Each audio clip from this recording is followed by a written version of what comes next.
Entonces la clase de hoy va a ser de la Confesión de Fe de Westminster, ¿ya? Para seguir viendo cómo este principio regulador del culto se va también desarrollando a través de este documento, ¿ya? Así que les invito a que oremos para pedirle al Señor que nos acompañe, que nos guíe, y luego de eso comenzamos ya con la lectura y análisis de estos pasajes. Oremos.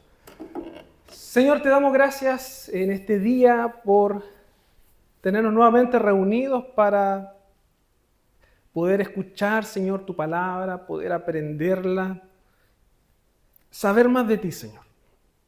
Y te pedimos, Señor, que ahora tú pongas, Señor, en nuestro corazón, en nuestro intelecto, tu poder, tu iluminación, Señor, para que podamos comprender tu palabra, podamos entender qué es lo que tú quieres, Señor, de nosotros. Te pedimos, Señor, que de principio a fin tú seas glorificado y que el propósito y la meta de este estudio, Señor, sea que podamos adorarte de la mejor forma, Señor. Que es la forma que tú quieres para nosotros, Señor. Que es la forma que tú has descrito para tu pueblo, Señor. Te pedimos, Señor, que nos acompañes en el nombre de Jesucristo. Amén. Bien, hermanos. ¿Qué es lo que hemos visto hasta ahora? Llevamos 2 clases con respecto a esto. ¿Qué cosas recuerdan? ¿Qué elementos podemos destacar y mencionar de lo que ya hemos visto? ¿Qué sabemos del principio regulador del culto cristiano?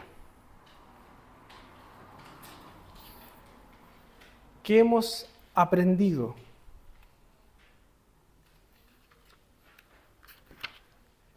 De a uno. De a uno, hermano, de a uno. Ya hay un orden, porque Dios trabaja de forma ordenada. Ya, Dios es soberano. Y ese es un buen punto, lo que dice el hermano Osvaldo. Que dado que Dios es soberano, en su soberanía, Él define y determina muchas cosas. Y ahí nosotros no podemos hacer nada, porque Dios es soberano.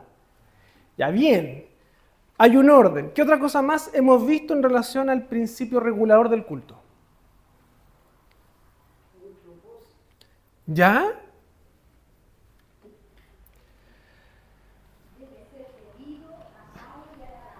¿Ya?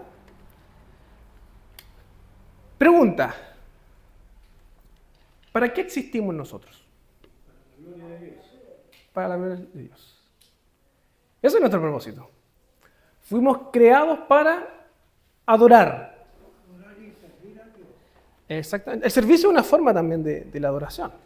En la medida en que servimos de forma fiel y conforme a como Dios nos llama, estamos adorando al Señor.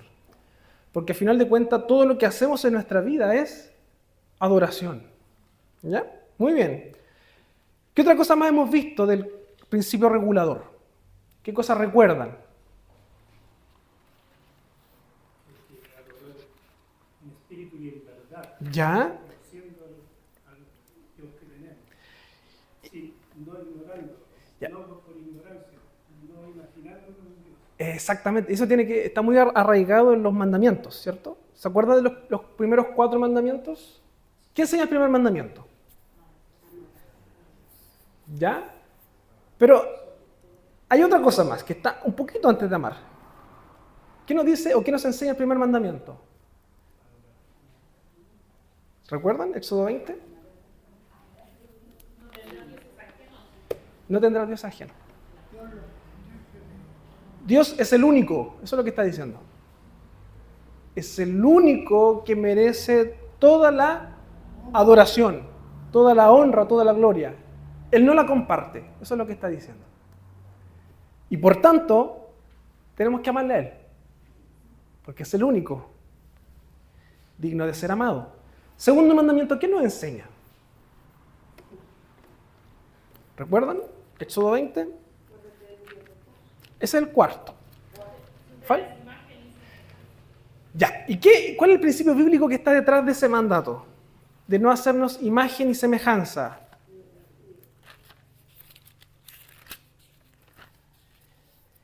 ¿Qué quiere decir el versículo 4 cuando dice no te harás imagen ni ninguna semejanza? Ya, lo que Dios está diciendo ahí, o nos está confrontando, es no dar riendas sueltas a nuestra imaginación. La forma de relacionarnos con Él, de adorarle a Él, no está en nosotros, está en Él. Y como Él se ha revelado hacia nosotros. Por tanto, aquí no hay espacio a nuestras imaginaciones, sino que es con respecto a cómo Dios se ha revelado. Tercer mandamiento, ¿qué dice? ¿Qué enseña el tercer mandamiento?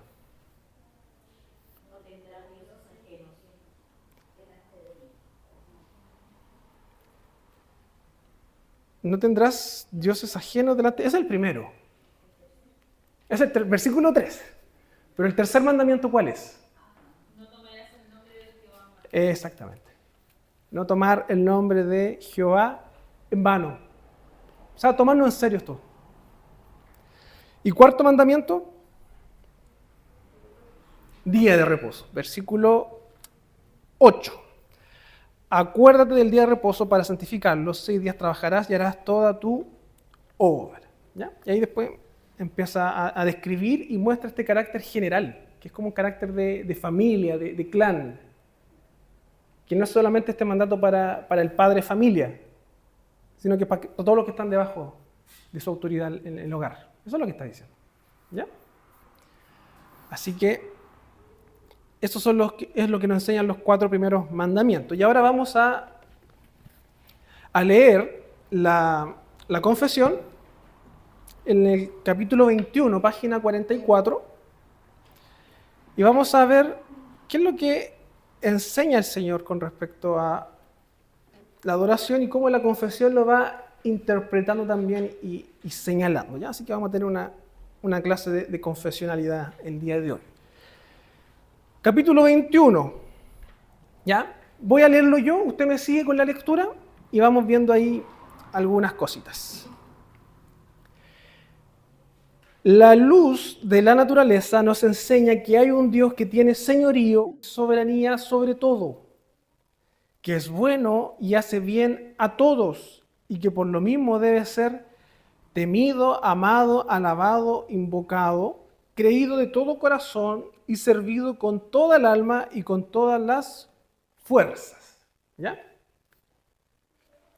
Pero el modo aceptable de adorar al verdadero Dios ha sido instituido por Él mismo y está tan determinado por su voluntad revelada que no se debe adorar a Dios conforme a las imaginaciones e invenciones de los hombres o las sugestiones de Satanás, bajo alguna representación visible o de otro modo que no sea el prescrito en la Santa Escritura.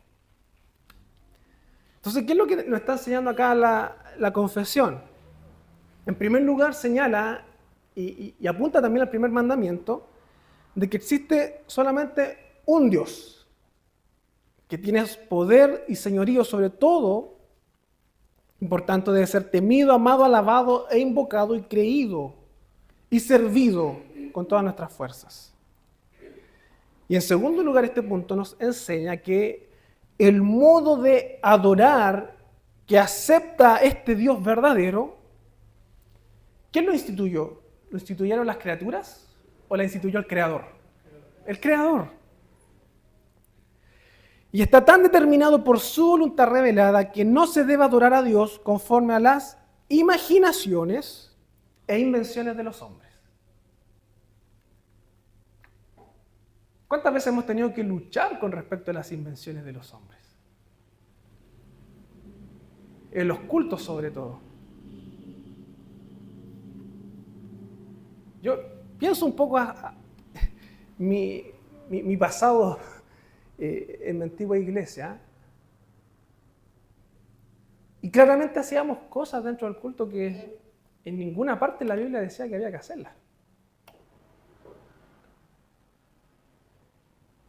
Y a veces, no sé si usted estará de acuerdo conmigo o no, Pero a veces esas cosas que se hacían en el culto no buscaban glorificar a Dios, sino que buscaban ensalzar a ciertas personas dentro del culto. No sé si usted me entiende lo que estoy diciendo, pero muchas veces ha pasado eso. Que el foco dentro de la adoración, que es cuando el pueblo se reúne para adorarlo de forma conjunta, se pierde y ya no se está adorando a Dios, sino que se está adorando a una figura, una persona. Y eso es peligroso. Entonces, en ese sentido, nosotros los presbiterianos intentamos ser bien rigurosos con esto. De que todos los elementos que están en el culto sean para la gloria de Dios. Y toda aquella cosa que no esté glorificando a Dios como idea principal o primaria, es descartado. Y no sé si usted se ha dado cuenta, pero por eso yo doy los avisos antes del culto. El dar los avisos no es parte del culto. Esta escuela dominical tampoco es parte del culto. El culto empieza después de los avisos.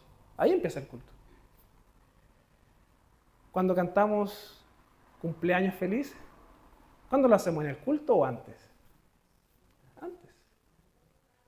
Antes. Porque el culto, ¿para quién es? Para Dios. Y nuestro corazón es tan frágil que a veces nos confundimos. Incluso cuando estamos de aniversario como iglesia, al menos el tiempo que yo he estado acá, no sé antes, pero nunca hemos traído una torta aquí adelante en el culto para cantar. Lo hacemos siempre allá. Porque el culto es para el Señor. Y cualquier elemento, cualquier evento que pueda distraernos y cambiar ese foco, puede ser peligroso. Y por eso es mejor evitarse este tipo de cosas. ¿Ya? ¿Se va entendiendo la idea? Y aquí salen hartas ideas de muchos ejemplos de cómo se agregan ciertas cosas en los cultos para, quizás con buenas intenciones, pero en realidad no están glorificando a Dios. Y ahí tenemos que también ser críticos, hermanos, ¿ya? Vamos con algunas citas bíblicas que están ahí en el pasaje. Romanos 1:20 y Salmo 119. Y me atrevería a decir que es Salmo 119 del 6 al 8. ¿Mm? Sí, por favor. Ah, no, sí, léalo, por favor.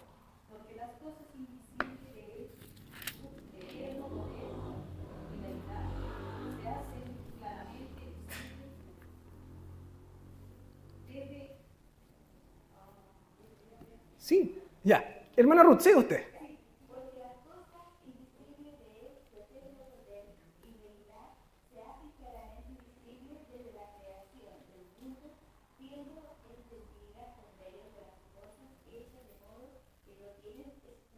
Ya. ¿Qué es lo que está enseñando Pablo acá en este capítulo 1 de Romanos? Está diciendo de que la creación muestra y revela que Dios existe. Por tanto, ningún ser humano tiene excusa para decir, nadie me habló de la existencia de Dios. O yo nunca supe que existía un ser creador. Eso es lo que está diciendo el apóstol Pablo, ¿ya? Acá es Salmo 119, 68, ya. Yo lo estaba confundiendo con el Salmo 19. Si alguien tiene el Salmo 119, 68, ¿qué nos dice?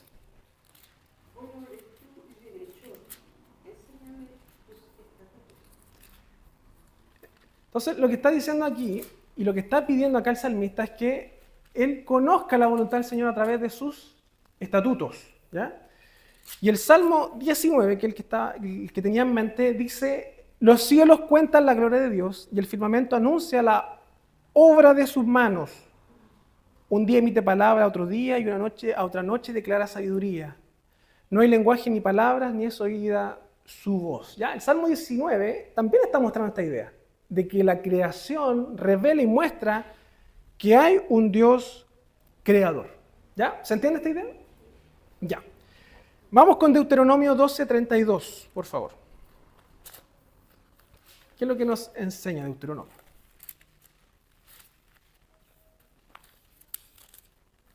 Deberás hacer todo lo que yo te mando. No añadirás a ellos ni de ellos quitarás.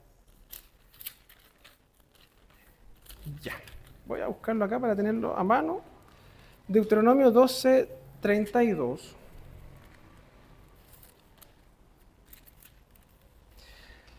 Dice: cuidarás de hacer todo lo que yo te mando, no añadirás a ello, ni de ello quitarás. Está clarísimo, ¿no? Pregunta: ¿cuál es el contexto de Deuteronomio?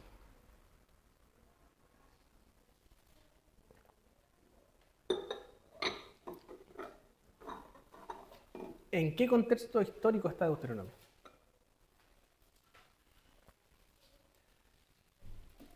Les doy una pista. Deuteronomio, etimológicamente, se separan dos palabras: deutero y nomos. Deutero significa segundo y nomos es ley o mandamientos. Segundos, mandamientos. O segunda vez que Dios da mandamientos. ¿Por qué? ¿Cuál es la razón?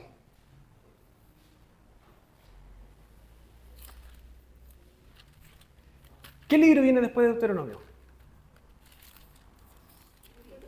¿Mm? No, Deuteronomio es el quinto libro del Pentateuco. Josué. ¿Y de qué trata Josué? ¿De qué trata el libro Josué?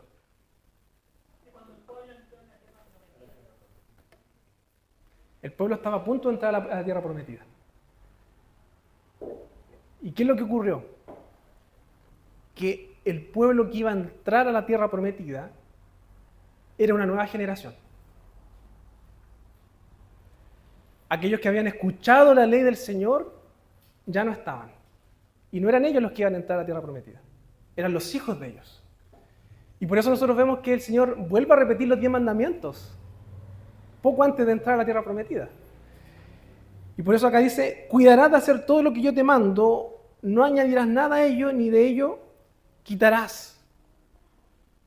Eso le está diciendo el Señor a las nuevas generaciones. Cuiden todo lo que yo les mando. No añadan a ello cosas, ni tampoco ustedes quiten cosas. Porque a ustedes no les compete hacer eso.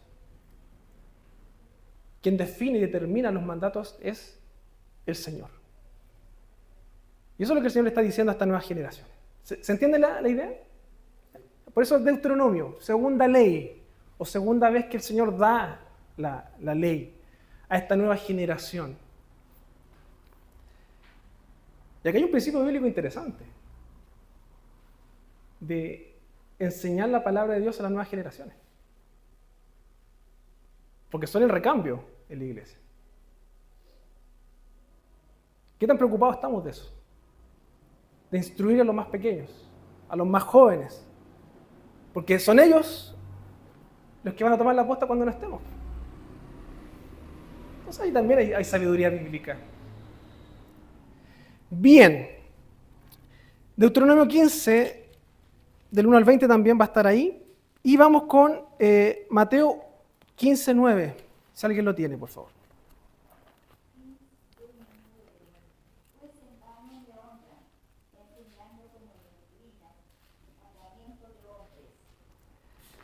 Muchas gracias, mi hermana Ruth. Mateo 15:9 es un golpe bajo a todos aquellos que son religiosos. ¿Qué es lo que dice? Pues en vano me honran. De hecho, voy a leer el 8. Este pueblo de labios me honra, mas su corazón está lejos de mí. Es una crítica potente. Un pueblo que de labios dice adorar al Señor, pero su corazón está lejos. ¿Y por qué está lejos del Señor? pues en vano me honran, enseñando como doctrina, ¿qué cosa? Mandamientos de hombres. Fíjese cómo el Señor dice que nuestra adoración es vana cuando la enfocamos en doctrina humana. Hermano Igor.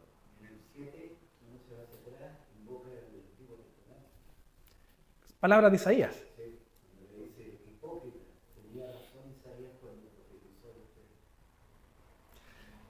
No es algo nuevo entonces.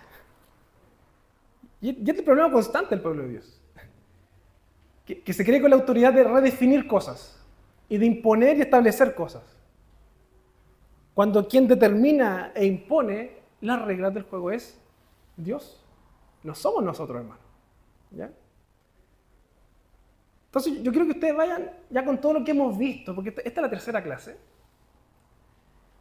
Ya tenemos que empezar a tener un sentido crítico, hermanos, de cómo es nuestra forma de adorar al Señor. ¿Estamos adorando a Dios de acuerdo a lo que Él ha pedido?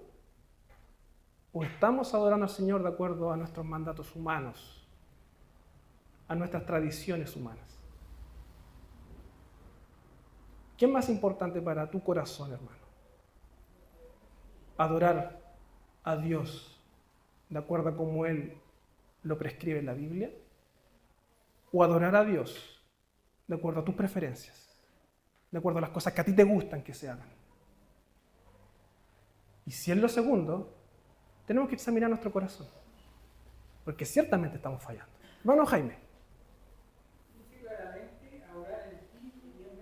Exactamente. Y vamos para allá después. Vamos a ir para allá después.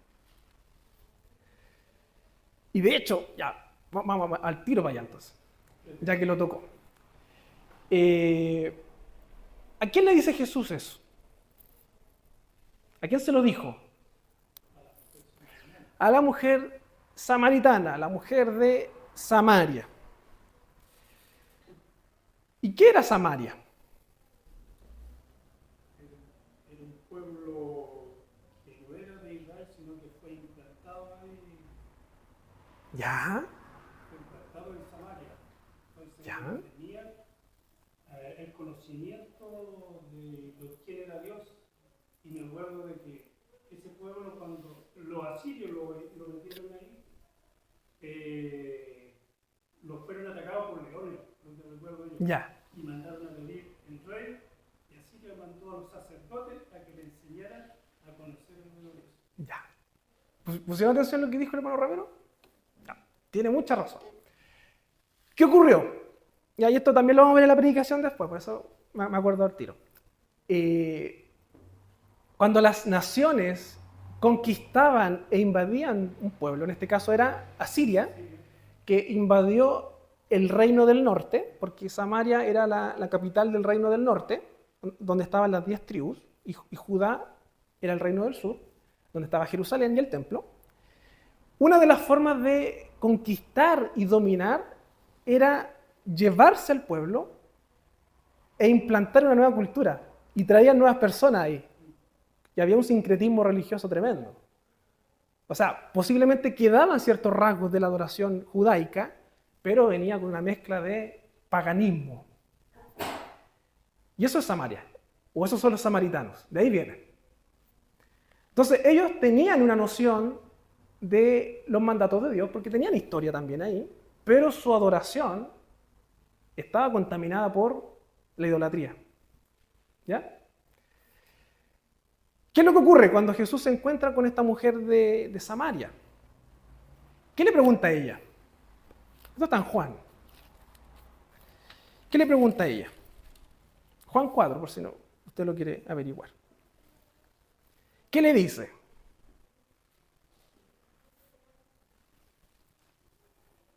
Hablan de la vida, del agua, pero después ella va a la adoración, ¿cierto? Y vamos a buscarlo. No, un poquito más adelante. 19. Versículo 19. Cuando el Señor ya muestra que conoce toda su vida y le dice, ¿dónde está tu marido? Y le narra toda su historia. Pasamos a un segundo plano, donde ella le dice, Señor, me parece que tú eres profeta. O sea, si tú sabes todo esto es porque algo hay en ti. Eso le está diciendo. Entonces ella está reconociendo que está enfrente del Mesías. ¿Ya? Juan 4:19. Y acá viene la frase de esta mujer. Nuestros padres, está pensando en los samaritanos. Y los samaritanos también con cierta idea judaica. Adoraron en este monte. ¿Ya? Y vosotros decís que en Jerusalén es el lugar en donde se debe adorar. ¿Se dan cuenta? Reino del norte, reino del sur. Samaria, Jerusalén. Unos adoraban en una parte, otros en otra, y cada uno con sus formas de adorar. ¿Y qué le dice Jesús? Jesús le dice, mujer, créeme que la hora viene cuando ni en este monte ni en Jerusalén adoraréis al Padre. ¿Qué le está diciendo? Da igual donde adores. La adoración no está limitada a un lugar físico. Para tener comunión con Dios no necesitas estar encerrado en las cuatro paredes de un templo. Eso le está diciendo. Porque el verdadero templo es Cristo. ¿Ya? Ahí viene la aplicación cristológica. ¿Ya? Entonces, la verdadera adoración ya no está en un templo construido por manos humanas. Dios habita en cada uno de nosotros a través de Cristo. ¿Qué le dice? Vosotros adoráis lo que no sabéis. ¿Qué le está diciendo? Ustedes no están adorando correctamente. Porque ustedes no tienen idea de lo que están haciendo. Eso le está diciendo. Ustedes no conocen a Dios. Por lo tanto, su adoración no es una adoración que glorifica al Señor. Pero ¿qué le dice el Señor Jesucristo? Nosotros adoramos lo que sabemos. Está hablando del pueblo de Israel, en donde estaba el Mesías. Porque la salvación viene de los judíos. Y aquí viene la frase. Mas la hora viene, y ahora es cuando los verdaderos adoradores adorarán al Padre en espíritu y en verdad. ¿Qué significa eso? El hermano Ramiro lo dijo, repítalo. ¿Qué es adorar en espíritu y en verdad? Con conocimiento y de una forma espiritual. Hermanos, nuestra adoración es espiritual.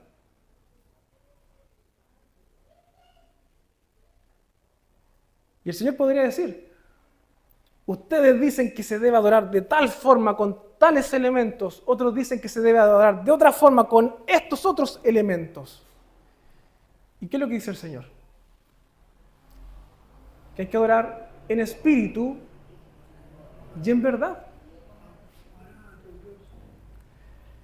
Nuestra adoración no está en los elementos tangibles. Nuestra adoración es espiritual. Nuestra adoración involucra el espíritu. Y como tal, involucra nuestro intelecto, nuestros pensamientos y nuestras emociones. Hermano Igor. Una consulta con respecto, porque ya tenemos un elemento claro, que ahora sabemos que la oración es espíritu en verdad. Y cuando dice por el día, porque en algunos lugares se dice que tiene que ser el sábado, otros dicen que es el domingo. ¿Cuál es el día? Ya, lo vamos a ver más adelante con la confesión, porque la confesión también habla de eso. ¿Ya? Sí. Vamos a hablar del día del Señor. De hecho, es parte de lo que la confesión señala. Sí, un buen tema también. Y está dentro de esto, ¿ya? Entonces, nuestra adoración es en espíritu y en verdad. Involucra sentimientos, emociones, pensamientos, pero confrontada a la luz de la Escritura. Esa es nuestra adoración. Entonces, hermano, la adoración del pueblo de Dios o la adoración que el Señor busca y quiere que le adoren, no está en un templo, hermanos. No está en un templo. Si de verdad queremos adorar al Señor con temor, no tenemos que preocuparnos tanto por los elementos que están en el templo. ¿Por qué? Porque la adoración es del Espíritu. Y ese es el problema. Que muchas veces nuestra adoración está basada en mandamientos de hombres. ¿Y qué dice el Señor cuando la adoramos en base a los mandamientos de hombres? Nuestra adoración es vana. Porque de labios decimos adorarle, pero nuestro corazón está lejos del Señor. Y por eso tenemos que tener cuidado con nuestra adoración. Porque a veces podemos ser muy celosos, pero no con las cosas que tenemos que ser celosos. Y con las cosas que son importantes dentro del culto, no somos tan celosos. Y eso es lo importante que tenemos que ir aprendiendo y que la confesión de fe también nos va a ir mostrando paso a paso cuáles son esos elementos que debemos preocuparnos y buscarlos dentro del culto. Pero con cuidado, porque a veces tendemos a adorar las cosas más que el que instituye las cosas. Y eso es peligroso, ¿ya? Vamos entonces, hermanos, con la siguiente parte, que es el segundo párrafo de la confesión. Estamos con la confesión de fe. Si la tienen por ahí, si hay alguna copia o pueden compartir. Segundo párrafo, dice así: el culto religioso debe rendirse a Dios, Padre, Hijo y Espíritu Santo, y a Él solamente. ¿Queda espacio acá para adorar a personas? No. Aquí no venimos a adorar a personas, hermanos.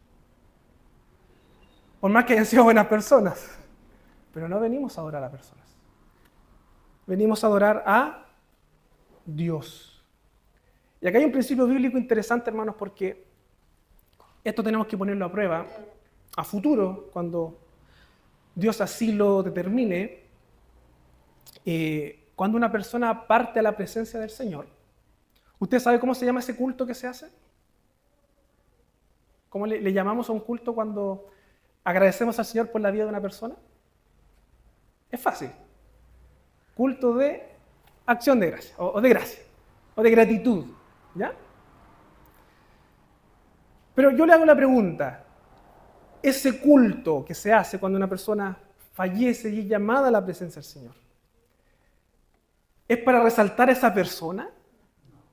¿Es para decir cuántas cosas hizo buenas esa persona en la vida? ¿Para qué ese culto? Para alabar y bendecir a Dios. Por lo tanto, la actitud en ese culto es agradecer al Señor por la vida de esa persona. Y más que hablar de esa persona, tenemos que hablar de Dios. ¿Se dan cuenta cómo esta idea va moldeando en estas prácticas? Inclusive algunas iglesias son más estrictas. Piden no poner fotos del muerto. El manual de culto quita un poco el tema de las luces. ¿Por qué? Porque la adoración, ¿para quién es? Para Dios, no es para la persona. Y lo digo con mucho respeto, hermano. Pero la adoración es para Dios. Aquí no venimos a adorar a seres humanos, a hombres. Venimos a adorar al Señor. ¿Sí?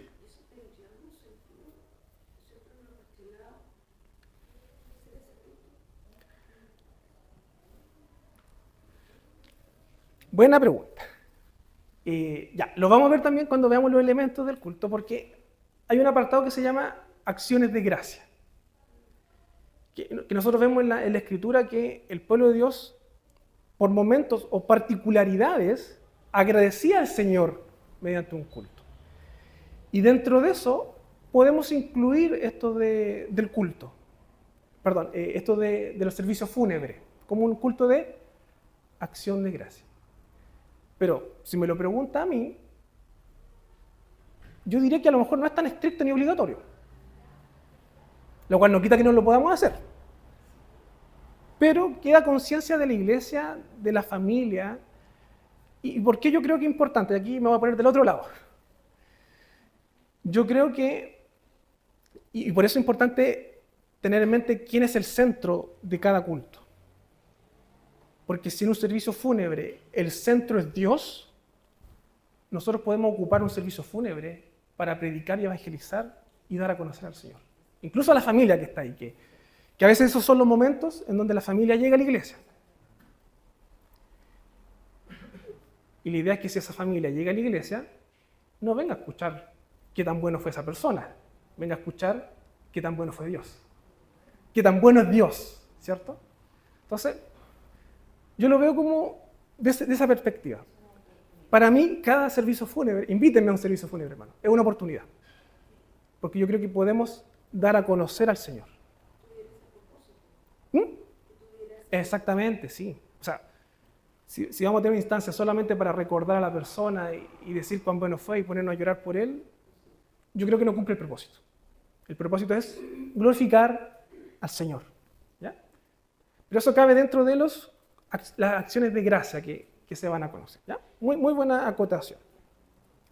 Entonces, voy a seguir con el párrafo. Dice, debemos rendirlo a Dios, Padre, Hijo y Espíritu Santo, y a Él solamente, no a los ángeles, ni siquiera a los ángeles, ¿ya? Que son criaturas también divinas que tienen poder, ni siquiera a ellos tenemos que adorar.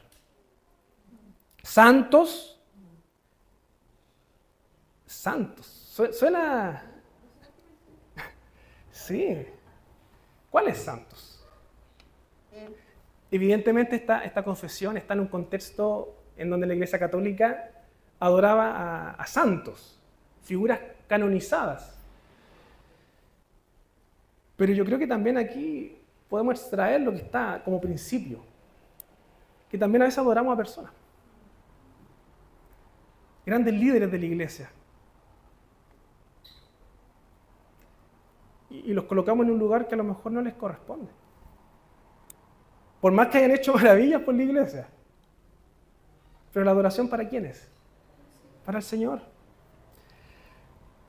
O de alguna otra criatura. Bueno, ahí, por si les quedó duda. Solamente a Dios.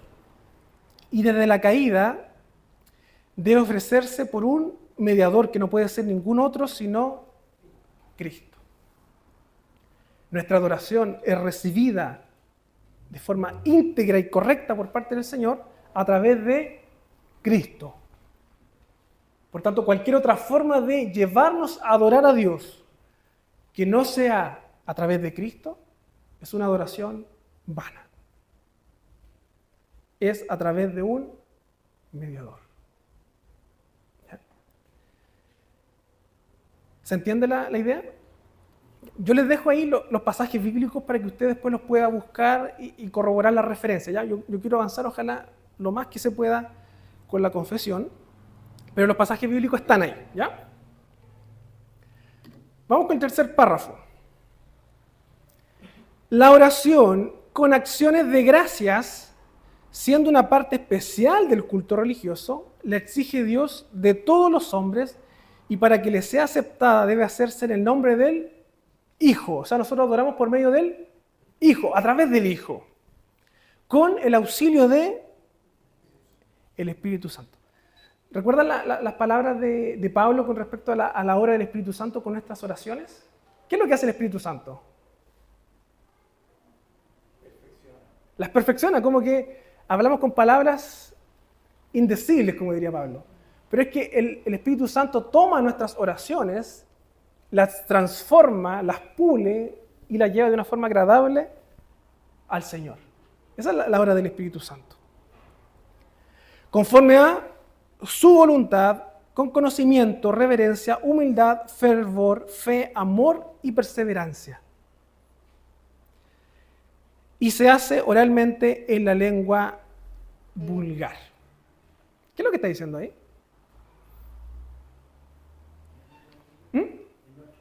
En nuestro idioma. Esto les pega mucho a las iglesias más carismáticas, en donde oran o pretenden hablar en lenguas. Y como diría el apóstol Pablo, si no hay nadie que interprete, si nadie va a ser edificado con eso, mejor siéntese, cállese. ¿Cierto? va también apuntando a ese asunto. Entonces, nuestra oración es comunitaria, de forma oral y en lengua vulgar. Y acá hay un principio interesante, hermano. Porque a veces, y esto es parte de nuestro pecado, y hay que reconocerlo, a veces cuando nos toca orar, nos gusta usar palabras rebuscadas, ¿o no? A veces nos gusta demostrar que sabemos conceptos más allá de los comunes, ¿o no? Pasa.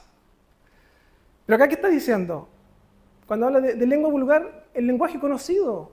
Usemos los términos que conocemos. Cuando usted ore, hermano, piense en que lo que usted está diciendo tiene que ser entendido por su otro hermano, para que todos participemos de forma conjunta en esta oración. ¿Ya? ¿Se entiende la idea? ¿Sí? En el contexto que está escrita la confesión, se habla porque la lengua donde se oraba era el latín. Exactamente. Solamente el clero tenía ese idioma. Entonces, si no se sabía el latín, se suponía que no se podía orar. ¿Y a qué se refiere? Que cada persona en cada lugar con su propio idioma, y también, como dice usted, sin palabras domingueras ni rebuscadas. Porque, como dice el Espíritu Santo, el que perfecciona nuestra oración para presentar la palabra. Exactamente. Entonces, hermano, cuando a usted le toque orar, cuando le pidan orar, de verdad no tenga como excusa o no piense de que a lo mejor no sé, a lo mejor no tengo las palabras, a lo mejor mi oración va a ser corta, a lo mejor no voy a poder decir todo lo que quiero decir. Hermano, no se preocupe. La eficacia de la oración no está en sus palabras, está en la obra del Espíritu Santo. Por lo tanto, no se limite a eso cuando le pidan orar. Si quiere hacerlo simple, hágalo simple, hermanos. No hay problema con eso. Porque lo hacemos para el Señor. Y es el Santo Espíritu el que perfecciona esas oraciones. ¿Ya? ¿Ya? Sí, hermano Ramiro. Acerca de la oración, yo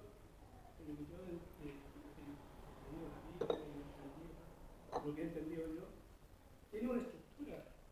Y hablábamos aquí que hay un mediador en la cual, por quien nosotros pedimos, por medio de él, y es el Padre.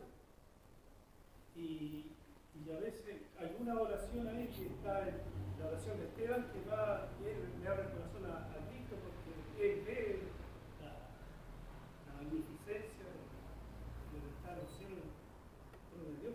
Pero toda la oración va al Padre por medio de Jesucristo y muchas veces como que damos vuelta a la oración. ¿Ya? Entonces, eso a veces me confunde.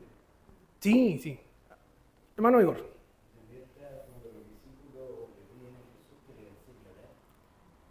Sí. Ahí yo reconozco que me cuesta entender eso. Porque por una parte el Señor les enseña a orar y uno puede decir, hay un modelo, una estructura. Pero el mismo Señor dice, cuando oréis, no lo hagan con vanas repeticiones. Entonces, tenemos que buscar ese equilibrio. Pero el modelo ya lo dejó el Señor. ¿Ya? ¿Alguien había levantado la...? ¿No? Mi hermano Juan Carlos.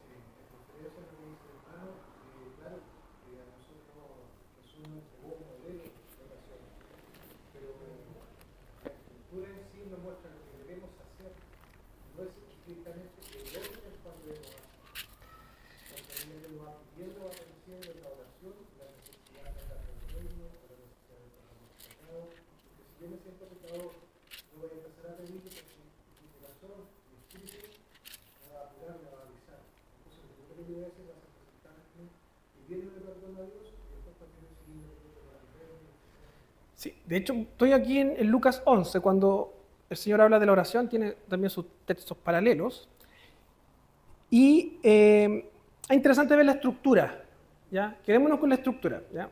Ahora bien, más adelante podemos también discutir si dentro del culto podemos leer el Padre Nuestro de forma conjunta y bíblico, así textual.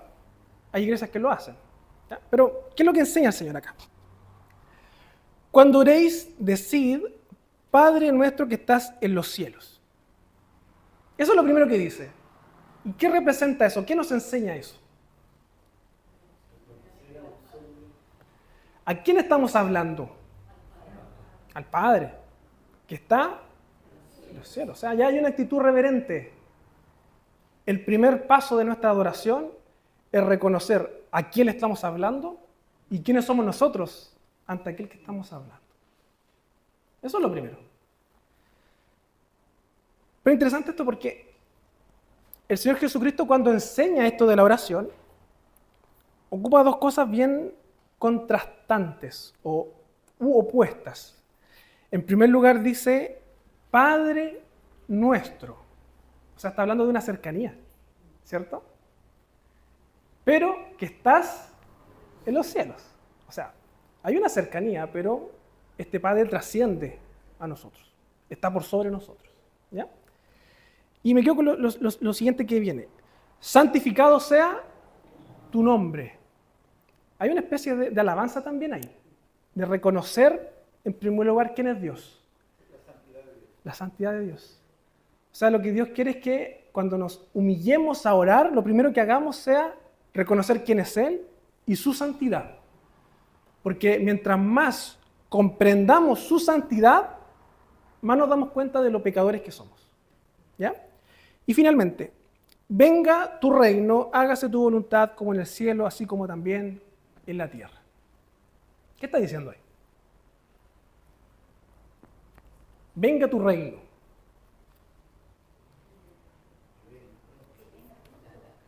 ¿Ya? O que tu reino se haga presente. Que nuestra motivación, nuestro deseo es que el reino de Dios esté acá. Ya está, pero aún no está consumado, pero nuestro anhelo debe ser que se consume, que venga. Hágase tu voluntad. Y a veces, ¿qué es lo que hacemos? Señor, haz lo que yo quiero. No es así. Es lo que Dios quiere hacer. ¿No, Igor? Y asociar la colaboración de Jesús en el huerto de Getsemaní, dice que no se haga sino la tuya. Exactamente. Entonces, hermano, nosotros cuando oramos al Señor, y cuando estamos aquí en el culto también, cada vez que oremos, hermano, nosotros no vamos a cambiar los pensamientos ni la voluntad del Señor. En realidad nosotros cuando oramos, lo que hacemos es cambiar nosotros. Es que nuestro corazón cambie y acepte la voluntad del Señor. Y eso es lo que tenemos que pedir como iglesia. Más que el Señor cumpla una lista de cosas que queremos, es pedirle al Señor que nosotros empecemos a cumplir las cosas que Él quiere de nosotros. Que se haga su voluntad y no la nuestra. ¿Ya? Y eso es lo importante de la oración. Ahora bien, si usted quiere tener más ejemplos de oración, yo le invito a que lea los salmos. Nosotros estamos leyendo los salmos todos los domingos. Y los salmos también tienen una estructura que va describiendo la gloria del Señor, va describiendo quién es la persona, y luego cuál es el problema de la persona y cuál es la alabanza. Hay también una estructura que podemos también tomar de referencia. Pero en primer lugar parte reconociendo quién es Dios. El Espíritu en verdad. Muy bien. Párrafo 4. Y aquí entramos en cosas complejas. La oración debe hacerse por todas las cosas legítimas, ¿ya? Y por toda clase de hombres, tanto de los que viven como los que vivirán. Pero no por los muertos o los que vivieran. Ni por aquellos que sabemos que han cometido pecado de muerte. ¿Ya? Entonces, voy a tomarme de la última parte nomás, porque la primera yo creo que está claro. Orar por cosas legítimas, por los que viven o los que están por vivir. O sea, orar por un embarazo. O también orar por las nuevas generaciones de esta iglesia que todavía no nacen.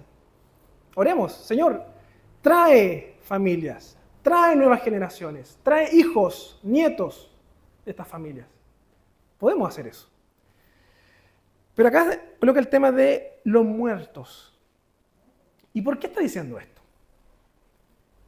¿Por qué la confesión apunta a que no debemos orar por los muertos?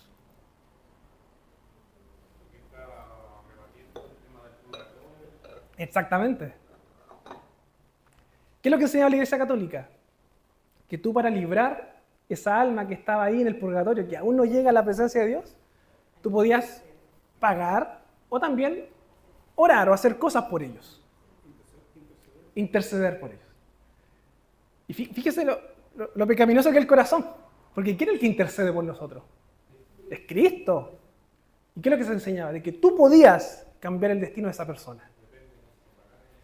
Depende de cuánto pagaras también. Entonces, hay un lucro ahí. Entonces, cuando habla de esto, está apuntando a eso. A de que, hermano, el destino de un muerto, usted no lo puede cambiar. Esa es la verdad. Ya fue. Eso derriba también la doctrina que indica que tú te puedes bautizar por los muertos. Ah, los mormones enseñan eso. Sí. Que tú te puedes bautizar por aquellos. Sí, porque ellos, paréntesis, ellos enseñan de que ellos son la única iglesia. Y ellos nacen en un año en la historia. Entonces, cuando tú les preguntas, oye, ¿qué pasa con todos los que vivieron antes que ustedes? ¿Cómo van a ser parte del pueblo de Dios? Ellos te van a decir, no, es que tú puedes bautizarte por ellos. ¿Ya? Entonces, todo un arreglo ahí hereje. Y anatema, como diría Pablo. ¿Ya? Y el punto complicado es cuando habla de aquellos que han cometido pecado de muerte. Eso también me llama la atención. ¿Cuáles son esos pecados? Y yo lo que entiendo, los pecados de muerte son los que eran, en que yo la ley, habían pecados que eran de muerte. No, Muerte física. Ah, ya. Ya. y lo único que yo he rescatado, Es complejo. Sí. Es complejo este tema del pecado de muerte. Yo les puedo dar una interpretación, y cuál es la que yo creo que se acerca a la Biblia, pero no estoy diciendo que sea la correcta. Cuando se habla de pecado de muerte, se asocia mucho a este pecado imperdonable, que es la blasfemia contra el Espíritu Santo. ¿Por qué? Porque en realidad todo pecado es perdonado por el Señor. O sea, me refiero a todo tipo de pecado puede ser perdonado por el poder de Cristo. ¿Cierto? ¿Cierto? No hay pecados que no cabían en la cruz. Todo tipo de pecados fueron pagados o cubiertos por la sangre de Cristo. ¿Ya? No estoy hablando del universalismo de que todos fueron salvos porque todos los pecados fueron pagados. Estoy diciendo todo tipo de pecados. Pero cuando se habla de pecado de muerte o blasfemia contra el Espíritu Santo, lo que se está intentando decir o interpretar es que esa acción de rechazar abiertamente a Dios, de rechazar el Evangelio, cuando a una persona se le predica y esa persona dice, yo no quiero creer y prefiero vivir mi propia vida, eso muchos entienden que es la blasfemia contra el Espíritu Santo, que es rechazar ya abiertamente la gracia y la predicación a través del Evangelio. Por lo tanto, ¿cómo interpretamos esto a la luz de aquello? Algunos sugieren que cuando habla de que no hay que orar por aquellos que han cometido pecado de muerte, está apuntando a aquellos que han apostatado contra la fe de forma abierta. Aquellos que son enemigos abiertamente de la iglesia. Es una interpretación. ¿Mm?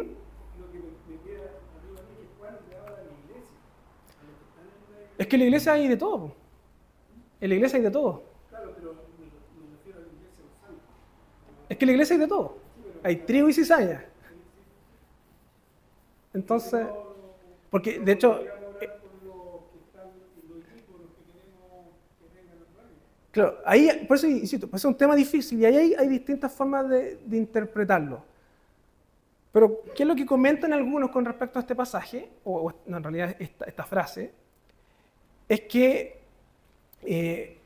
aquellos que abiertamente se han negado a la verdad de Dios y hacen guerra contra la iglesia, nuestra actitud debe ser eso, entregárselo a Dios y que el Señor lo vea. Más que decir, Señor, cámbialo, Señor, haz que se arrepienta, Señor, te lo dejamos a ti. Y tú haz como tú quieras. Algunos lo interpretan de esa forma, pero insisto, es una frase compleja. ¿Ya? Ya, y ahora, hermano, vamos a terminar y ya la próxima clase empezamos con los elementos del culto, ¿ya? Así Así que los dejo invitados porque vamos a conversar y debatir harto. Párrafo 5. ¿Cuáles son los elementos del culto? La lectura de las escrituras con temor reverencial. Ese es el primer elemento. Lectura de las escrituras. Si en un culto no hay escritura, no es culto. Obvio. ¿Ya? La sana predicación. Si en un culto no hay predicación, tampoco es culto. Pongámosle otro nombre. Pongámosle reunión de oración, reunión de cántico, pero no es el culto a Dios. Y tiene que ser sana doctrina, una predicación fiel. El escuchar conscientemente la palabra en obediencia a Dios con entendimiento, fe y reverencia. Esa es como la actitud para los que están presentes y para el que está delante también. Es que tengamos que entender que el foco del culto es la palabra de Dios. Por lo tanto, la escuchamos en obediencia, entendimiento, fe y reverencia. ¿Qué sigue? El cantar salmos con gracia en el corazón. ¿Cuántos salmos cantamos hoy en día? Poquísimo. Si nos da el tiempo vamos a discutir ese tema más adelante. ¿Ya? Yo no voy a entrar hoy día en ese asunto, pero si nos da el tiempo podemos abordarlo más adelante. Pero aquí nos vamos a quedar con el cántico, la adoración, el cantar. Pero aquí yo les quiero hacer la pregunta. ¿Vamos a cantar cualquier cosa? ¿Qué es lo que tenemos que cantar en la iglesia? ¿O en el culto? Hermano, dígalo si usted sabe. Las verdades bíblicas. Cantar la palabra inspirada por Dios. Igual las alabanzas sean hacia Dios, adorar a Dios, porque hay otras alabanzas que adoran otras cosas, o dicen en la letra otra cosa que no es adorar a Dios. Por eso que tiene que ser bíblico. Exactamente. Y aquí me voy a meter en la pata de los caballos. Y si usted se quiere enojar conmigo, enójese conmigo. Pero yo he escuchado muchas veces que hay una crítica hacia las alabanzas más contemporáneas. De aquellos que aman y desean que se canten solamente los himnos antiguos y de himnario. Pero en realidad, nuestro ejercicio a la hora de definir qué es lo que vamos a cantar o no, no tiene que ver con la antigüedad ni con la tradición. Tiene que ver con qué tan bíblico es. El contenido. Por lo tanto, hermanos, pueden haber muchos himnos en el himnario que sean bonitos. Pero tenemos que examinarlo a la luz de la Escritura. Así como también hay muchas canciones contemporáneas que son horribles. Y que no dicen nada, y que son humanistas. Y tenemos que examinarlas a la luz de las Escrituras. No es cantar por cantar. Es cantar con entendimiento, en espíritu y en verdad. Entonces, hermano, la discusión, y quiero ser honesto, la discusión no debería ser si vamos a cantar himno antiguo o no. Estamos perdiendo el tiempo si discutimos eso. Hermano, estamos perdiendo el tiempo. Nuestra discusión es, ¿vamos a cantar una himnología o cánticos bíblicos? ¿O no vamos a cantar una himnología con cánticos bíblicos? ¿Cuál es la respuesta? Lo primero, en eso tenemos que discutir. En eso tenemos que conversar. Ese debe ser nuestro foco a la hora de adorar. Y por eso acá dice salmos. Porque los salmos son cánticos inspirados por Dios, que reflejan la verdad bíblica, que reflejan lo que Dios ha inspirado. Lo que Dios es, por lo tanto, mientras más bíblica sea nuestra adoración, mejor estaremos adorando al Señor. ¿Se entiende? Bien. ¿Sí? Veamos también el contexto de lo que está escrito.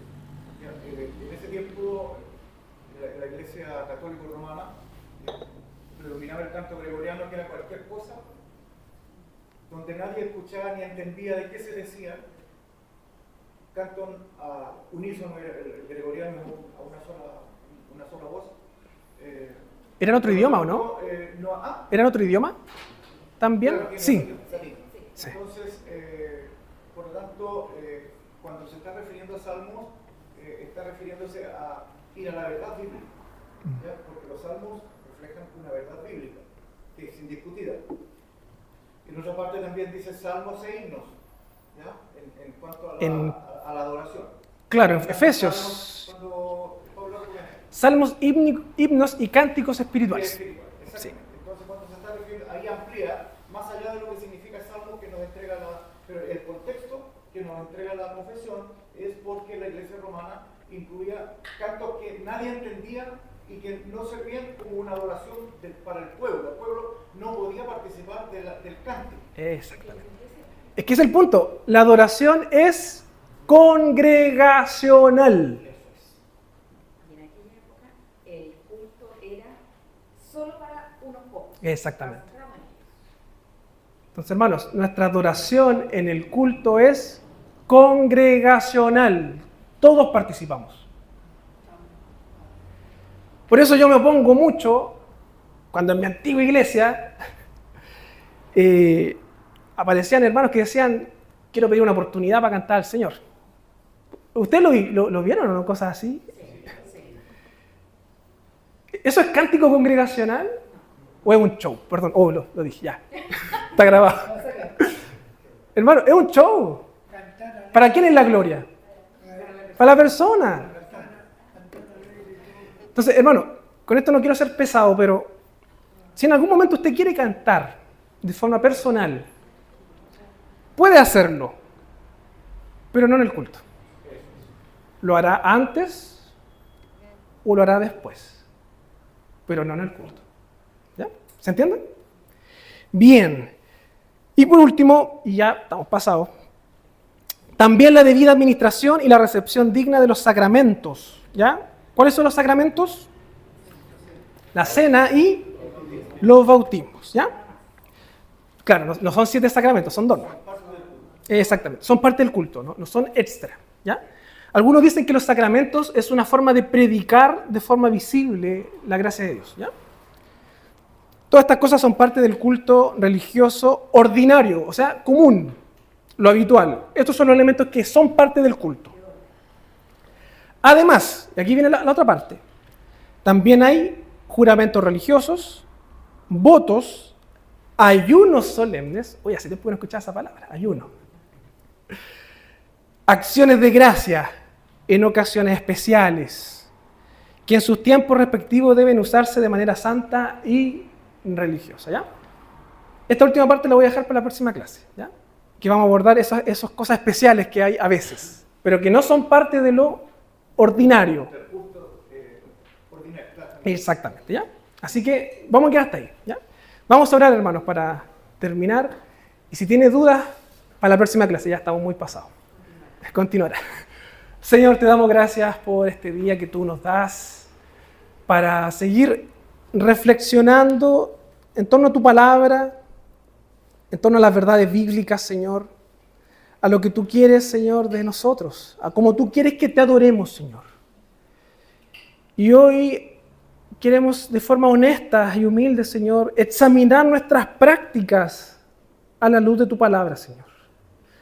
Que nuestras motivaciones y nuestras acciones sean correctas.